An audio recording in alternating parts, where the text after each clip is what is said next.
Hey guys, welcome back with me again in this channel. On today's tutorial, I'm going to show you how you can create a header row in the Google Sheets. So as you guys know that in the Google Sheets, there is no specific feature where you can add a header like on the Google Docs. So here I'm finding this trick where I can create like a header on my file. So here what you need to do is just froze or freeze the certain row that you want to make as the header. So for example, I'm going to just make this a second row as the header. So just drag this thick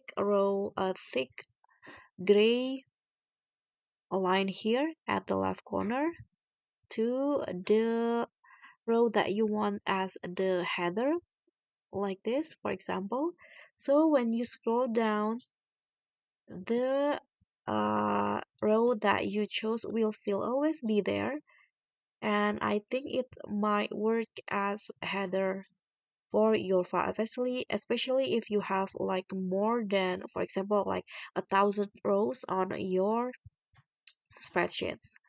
So that's all from me. I hope this tutorial will be helpful. Thank you so much for watching. Don't forget to like, comment, and subscribe, and also click on the thanks. Bye.